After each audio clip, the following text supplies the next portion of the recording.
नमस्कार, नमस्कार, नमस्कार। कैसे हैं आप?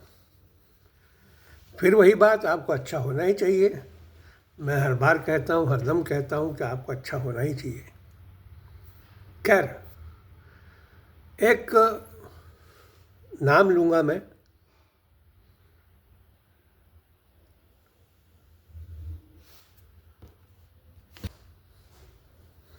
हाँ, एक नाम लूँगा मैं। डॉक्टर राम मनोहर लोहिया। ये कहा करते थे कि जिंदा कौम 5 साल इंतज़ार नहीं करती। उनके इस वक्तव्य का क्या मतलब हुआ करता था? जिंदा कौम कौन? जिंदा कौम वह जो तत्काल जवाब देती है, और किन्हीं कारणों से हमारी गुलामी में 900-1100 साल रहने के कारण हमारे जीन्स में आलस आ गया है। प्रतिकार करने की क्षमता नहीं है। कल मैंने सीएस साहब का एक चीफ सेक्रेटरी साहब का एक वाकया लिया था, उसी से संबंधित बात है।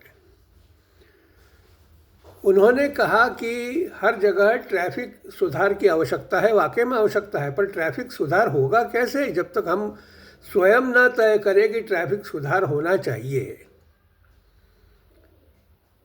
हम हेलमेट पहनने से हिचकते हैं, हम दो के ऊपर तीसरा बिठाने से परहेज़ नहीं करते, हम बिठा लेते हैं आसानी से। कल ही की बात बता रहा हूँ मैं।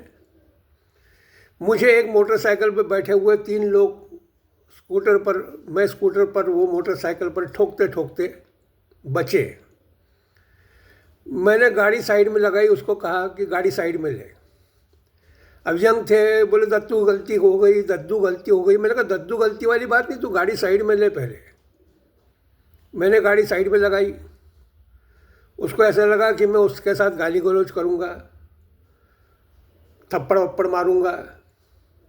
मैंने अपनी गाड़ी साइड में खड़ी की और उन तीनों को कहा थोड़ा आगे खसको, मुझे भी बैठने की जगह दो। वो बड़े आश्चर्यचकित हुए, बोले आप बैठेंगे? मैंने कहा क्यों नहीं बैठूंगा, 3 बैठ सकते हैं तो चौथा क्यों नहीं बैठ सकता। अब उनकी ये रिएक्शन, बदली हुई रिएक्शन, उन्होंने कहा दद्दू हम समझते हैं, माफ़ कर देना हमें, हम अगली बार से 3 नहीं बिठाएंगे। अरे मैंने कहा नहीं, तूने कोई गलती नहीं की है, पर गलती ये कर रहा है कि तू चौथे को नहीं बिठा रहा है। जब इस तरीके की चुभने वाली बातें जब सामने समझ में आती है तो लोगों को समझ में आता है कि इसका क्या महत्व होता है। बिल्कुल नहीं। आप आज सुबह की घटना है। एक रॉन्ग साइड में अधेड़ उम्र के पति पत्नी जा रहे थे। रॉन्ग साइड में नहीं, लाल लाइट में। एक बेचारे और बुजुर्ग सज्जन आ रहे थे, उम्र होगी अंदाजन 72-75 के आसपास। अब चूंकि ये अधेड़ उम्र के पति पत्नी रेड सिग्नल में घुसे थे और इधर से जाने वाले जो अपनी साइड से बराबर जा रहे थे, वो तो बुजुर्ग हो चुके थे ना, वो एकदम रिएक्शन नहीं ले पाए कि तत्काल में ब्रेक लगाऊं। उन्होंने ठोक दी वो गाड़ी और दोनों गिर गए। वो अधेड़ उम्र के पति पत्नी भी गिर गए और ये बुजुर्ग भी गिर गए। कहने का मतलब ये है कि जो ट्रैफिक व्यवस्था हमारे लिए है उसको हम मानते नहीं हैं, और मानते नहीं हैं तो ये तो चीफ सेक्रेटरी महोदय भी कह चुके हैं कि ट्रैफिक हर जगह खराब है। अब इसके पीछे आप यदि देखेंगे, क्योंकि ट्रैफिक खराब है तो क्यों खराब है? ट्रैफिक इसलिए खराब है क्योंकि आम जनता को कोई भी पुलिस वाला डंडे नहीं मारता है। डंडे नहीं मारता इसलिए क्योंकि इसको यह अपराध जो है वो क्षम्य है, वो खुद ही मान के चलता है। भाई ये चलता है, गलत साइड में गलत आदमी चलता है भाई। जब हम व्यवसाय में, बिजनेस में, अपने इसमें अपन अकाउंटिंग एंट्री गलत जगह पे फंसा देते हैं, हमारी मानसिकता हो चुकी है। वो गलत छेद में गलत चीज़ डालना, ये हमारी मानसिकता हो चुकी है।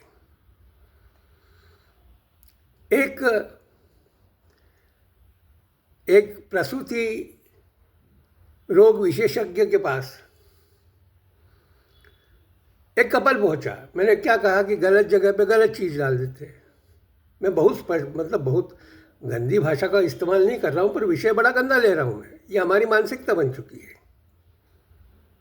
वो गायनेकोलॉजिस्ट के पास जब पति पत्नी पहुंचे तो गायनेकोलॉजिस्ट ने उनको कुछ समझाने का प्रयास किया कि भैया आपको बच्चा क्यों नहीं हो रहा है। तो पत्नी ने कहा अपने पति से कि आप 2 मिनट बाहर बैठिए, मुझे डॉक्टर मैडम को कुछ समझाना है। पति को लगा पता नहीं है क्या बताए कि कुछ नहीं बोले, मैं तो यहीं बैठूँ। नहीं बोले आप बाहर बैठिए, मुझे डॉक्टर मैडम को कुछ बताना है। डॉक्टर मैडम ने कहा हाँ बताइए। तो बोले पति को मालूम ही नहीं है कौन से छेद का इस्तेमाल करना है। अब बोले मैं क्या कर सकती हूँ, बच्चे कहाँ से पैदा करूँगी। हमारे यहाँ अधिकतम समाज उजड़ गवार है, उसको इस बात से कोई फर्क नहीं पड़ता कि कौन सी साइड से घुसा जाए और कौन सी साइड से ना घुसा जाए। और यह सिखाने वाली पुलिस इस चीज़ का महत्व नहीं समझती है, क्योंकि हम गुलामी में 900,000 साल हम निकाल चुके हैं। और इस बात की मजबूरी जो है वो चीफ सेक्रेटरी महोदय बता रहे हैं कि साहब शहर का ट्रैफिक भी नहीं ठीक है। कहाँ से हुआ ट्रैफिक ठीक? ट्रैफिक की टोटल जिम्मेदारी आप किसको देते हैं? जो नया प्रशिक्षु आईपीएस अफसर आता है उसको देते हैं। अब नया प्रशिक्षु आईपीएस अफसर उस जगह पर एज एडिशनल एसपी 6 महीने रहता, 8 महीने रहता, साल भर रहता है, उसको निकल के जाना रहता है। एक तो आईपीएस अफसर और उसके ऊपर डाली हुई जिम्मेदारी ऐसी कि जिसका कोई महत्व नहीं है। ये मैं आपको इंदौर के हालत बता रहा हूँ, और ये सिर्फ इंदौर के हालत नहीं है, ये किसी भी बड़े शहर में ट्रैफिक की जिम्मेदारी जो है वो प्रशिक्षु आईपीएस ऑफिसर के पास होती है, एक ट्रेनी ऑफिसर के पास होती है, जिसको ये मालूम रहता है कि उसको सिर्फ 6-8 महीने रहना है और उसके बाद उसको अपना बोरिया बिस्तर बांध के कहीं और जाना है। अब यह बात चीफ सेक्रेटरी महोदय के गले में कौन समझाएगा? गले में घंटी कौन बांधेगा उनके? कौन समझाएगा? आम आदमी से चीफ सेक्रेटरी का कोई संबंध नहीं। एक्सटेंशन मिला है तो एक्सटेंशन पे चल रहे हैं, उनके भी अपने काउंटडाउन चल रहा है कि ठीक है यार अब 6 महीने हो गए, ठीक है यार अब 8 महीने हो गए, मेरे को रहना कितने दिन है। हम सामाजिक जवाबदारी नहीं समझते हैं। सामाजिक जवाबदारियों से हमें कोई लेना देना नहीं है। हम नेचर के हिसाब से भी काम नहीं करते, हम सही छेद नहीं पहचानते हैं, हम सही रास्ता नहीं पहचानते हैं। क्यों? क्योंकि हम मुर्दा है। जो डॉक्टर राम मनोहर लोहिया ने कहा था जिंदा कौम 5 साल इंतज़ार नहीं कर सकती, ये वास्तविकता है। जिंदा कौम होती है तो वो तत्काल रिएक्ट करती है, तत्काल वो जवाब देती है। और ये हमारी परेशानी है। मैं फिर आऊँगा भगीरथपुरा की तरफ। जिंदा कौम नहीं है, नहीं तो मंत्री नहीं रहता वहाँ पर, किराने वाला नहीं रहता वहाँ पर। परंतु अब देखिए यहाँ पे मैं आपको फिर एक बहुत ही क्लियर कट डिफरेंस मैं आपको समझा दूंगा। भारतीय जनता पार्टी को उनका आध्यात्मिक धार्मिक विकास, सनातनी विकास, ये ज़्यादा महत्वपूर्ण है। बाकी विकास से उनको कोई लेना देना नहीं है। आध्यात्मिकता सनातन से कांग्रेस को कोई लेना देना नहीं है। कांग्रेस को विकास तो करना है पर पैसा बचे तो ना। ये दोनों की अपनी अपनी सीमाएं हैं। एक पार्टी के लिए वो मंत्री महत्वपूर्ण है क्योंकि भाई आध्यात्मिकता के नाम पर वो 4 गुंडे इकट्ठे कर सकता है, तो वो वहाँ है। दूसरी पार्टी वाला, उसके लिए आध्यात्मिकता सनातन उसके लिए कुछ नहीं है। उसके लिए विकास सब कुछ है, पर विकास करने के लिए पैसा होना चाहिए, और पैसा तो पहले से जेब में से अकाउंट में चला गया बैंक के। यह सबसे बड़ी आज हमारी न सिर्फ मजबूरी है, हम विवश हो चुके हैं। हम विवश इस बात को लेके हो चुके हैं कि हमें कुछ नहीं करना है। हमें, अरे कोई क्यों करेगा भाई, कोई क्यों करेगा? बात वही आती कि कोई क्यों करेगा, क्या करना है। मेरे से भी कहते हैं ना कि भाई पांडे तेरे को क्या कर लेना देना यार, चुपचाप 70 साल वो निकल गए हैं, शांति से बैठ यार, हरिभजन का जबरन में कहाँ यहाँ वहाँ उंगली करते हुए घूम रहा है। परंतु नहीं, क्योंकि मैं खुद समस्या में फंसा हुआ हूँ तो मेरे को उसमें से तो निकलना ही है। और उस बहाने से मैं सोच रहा हूँ कि अब मैं 4 अपने मित्रों को, 4 अपने चाहने वालों को मैं कुछ अपने विचारों से अवगत करा दूँ। तो इस कारण से ये सब मैं यूट्यूब वगैरह वगैरह मैं सब कर रहा हूँ। मैं यूट्यूब का भी बहुत शुक्रगुजार हूँ। मेरे यहाँ पर बोले जाने वाले बातों का अर्थ यूट्यूब इतने अच्छे तरीके से निकालता है।